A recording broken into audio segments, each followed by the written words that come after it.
Hello, I am the barrister Stephen Barrett, and this is my YouTube channel. Welcome. Absolutely extraordinary scenes at the closing of the Labour Party conference in Liverpool this afternoon, Tuesday, the 30th of September. What should be a triumph for any sitting Prime Minister, ending in absolute disaster and a call for him to resign on the basis that he's not a fit and proper man to be Prime Minister. A call I echo. I want to talk to you about whether the Labour Party as a whole, through this conference, but now as a movement, have become a source of danger and risk in our country, creating and encouraging, inciting political violence. And I want to analyse that and explain the law on that to you, because that's my role in public life, is to explain law in public. Now, I just want to get this out straight out the bat.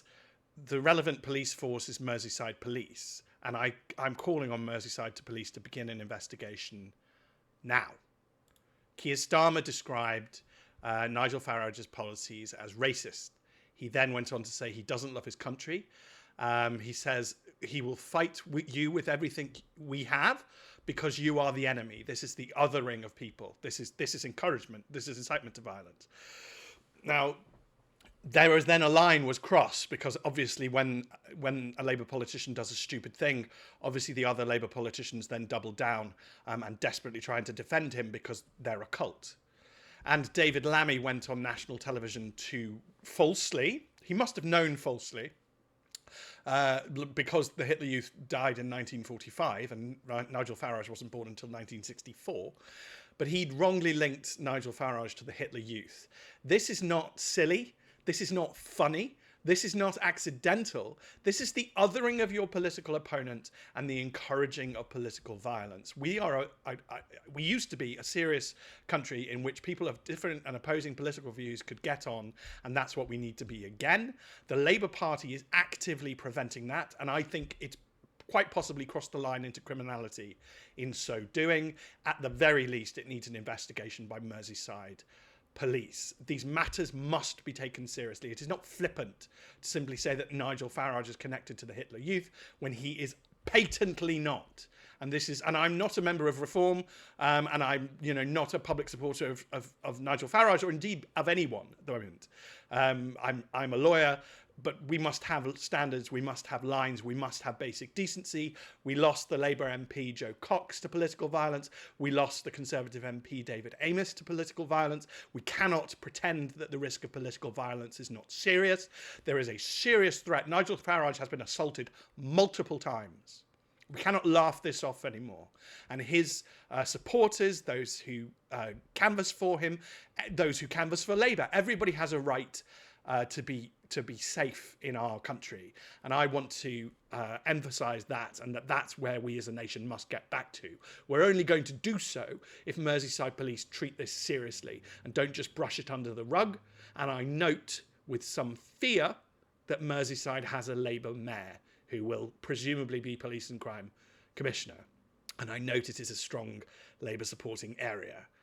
That's a chance, Merseyside Police, to show the rest of us what good, decent, independent, impartial policing is in the ideals of Robert Peel. But let's see.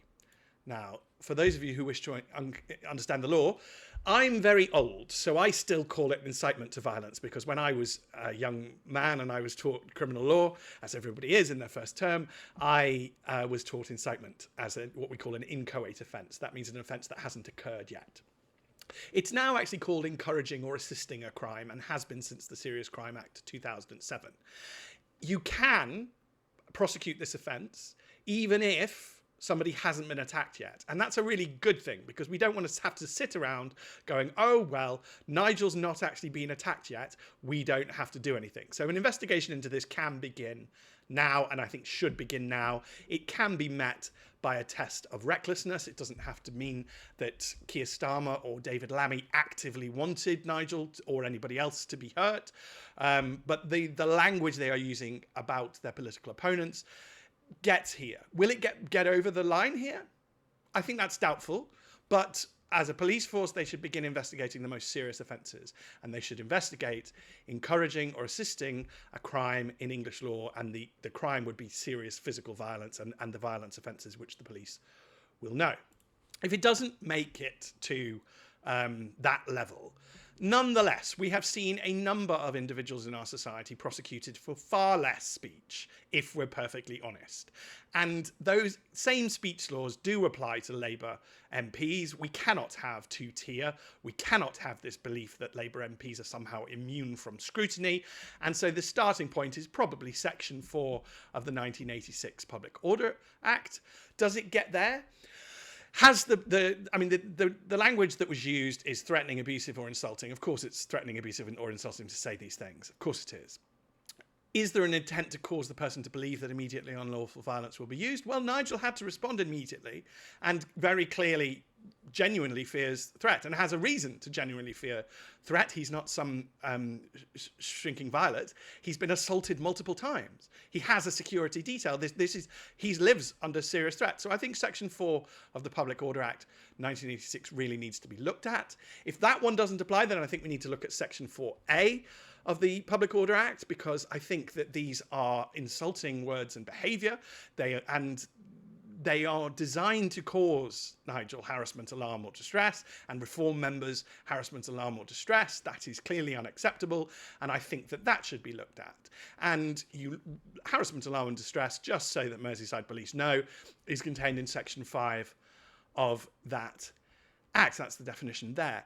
These are very serious times. This is wrong. This is morally evil. To call your political opponents in such a way that might encourage violence against them is not on. And I want to talk from the absolute heart on this.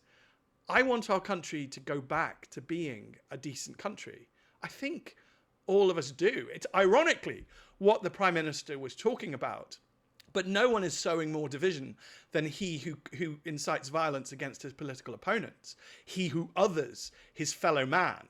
I mean, that's what they're doing. That's what the evil is. When they talk a lot about the evil of racism, which is, of course, an evil.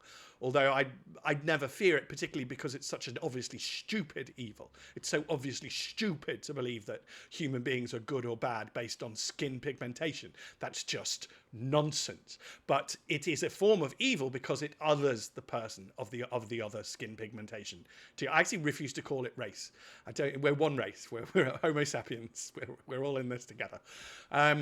This is a very serious thing that has happened, and unless Merseyside Police respond, they are going to open themselves up to immediate calls of two-tier. We must have a police investigation into Labour's attempts to incite violence. Thank you.